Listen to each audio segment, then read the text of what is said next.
Assalamualaikum warahmatullahi wabarakatuh. Selamat pagi anak-anak bapak semuanya. Bertemu lagi kita di pembelajaran PPKN di semester genap ini. Ini merupakan pertemuan kita yang kedua ya.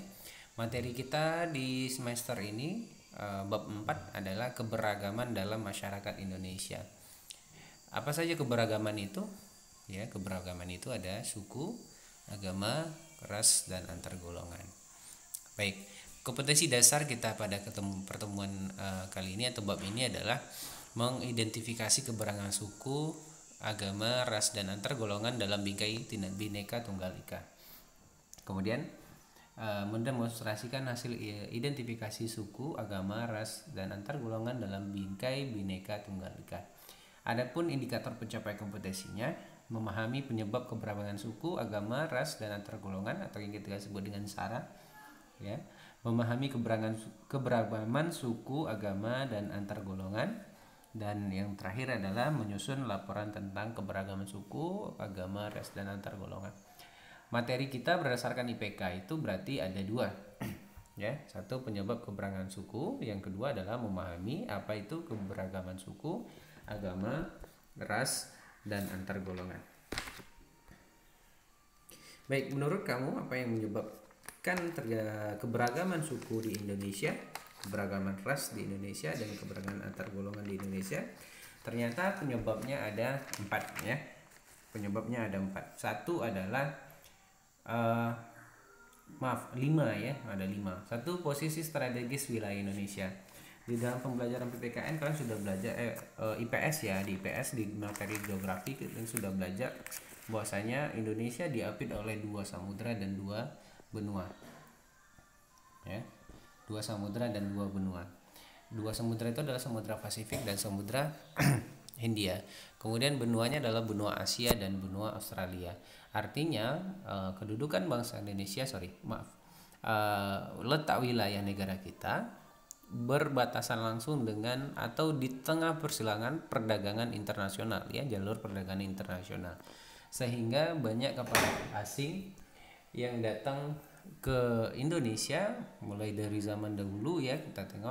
Kita belajar dalam sejarah juga bahwasanya banyak kapal-kapal dagang dari Arab, dari India, dari Gujarat, dari Eropa yang datang ke Indonesia, sehingga mereka juga menyebabkan keberagaman suku di Indonesia.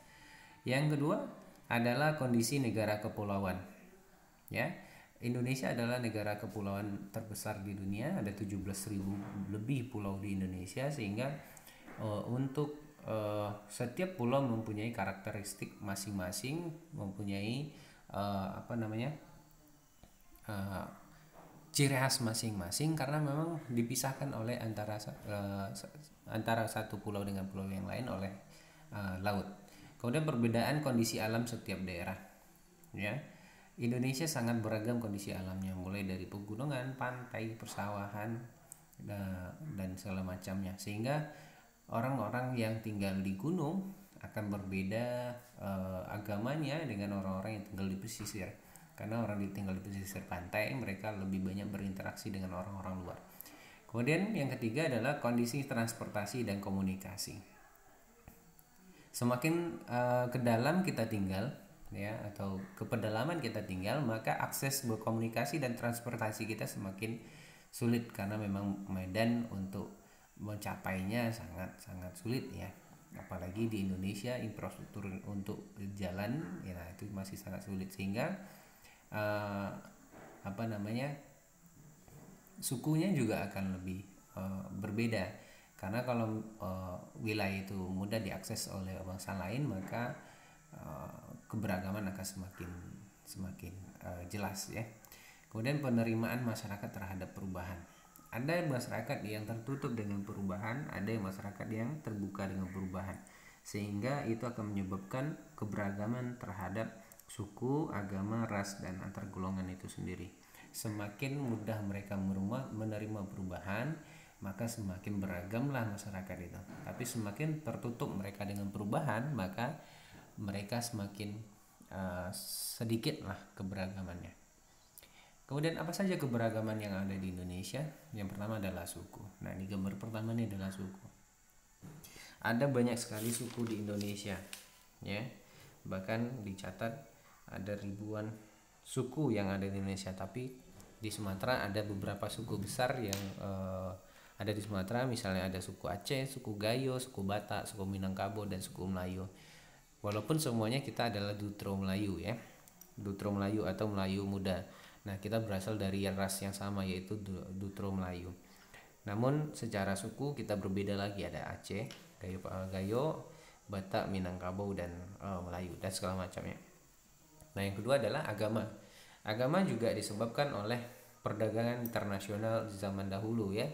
Kita tengok bahwasanya agama yang pertama yang ada di Indonesia itu adalah animisme dan dinamisme, kepercayaannya. Tetapi ketika masuk pedagang-pedagang dari daerah lain, mulailah berubah corak ragam agama, mulai dari Hindu, Buddha, Islam, Kristen, Protestan, dan Konghucu, agama yang ada di Indonesia. Kemudian ras, ya, ras di Indonesia juga beragam. Ada ras Dutro Melayu, ada Proto Melayu, ada Melasanoid ya. Nah, semuanya itu disebabkan oleh kondisi negara kita, negara kepulauan. Jadi ada ras-ras suku dari negara lain atau daerah lain yang datang ke Indonesia karena mereka berada di tepi di pesisir, maka mereka lebih cepat lebih cepat dijangkau ya, lebih cepat dijangkau. Kemudian yang terakhir adalah antar golongan. Antar golongan ini ada dua keberagaman antar golongan. Yang pertama adalah diferensiasi, yang kedua adalah stratifikasi. Nah, pertanyaannya adalah apa itu diferensiasi dan apa itu stratifikasi? Silahkan nanti kamu jelaskan, kamu jawab di link kuis yang Bapak bagikan. Dan yang terakhir ya, tugas kita hari ini adalah coba kamu jelaskan kembali apa saja penyebab terjadinya keberagaman di Indonesia ya. Jadi jawabannya nanti kamu tulis di buku catatan, kemudian bukunya kamu foto dan kamu masukkan ke link kuis yang akan Bapak bagikan ketika jam pelajaran PPKN.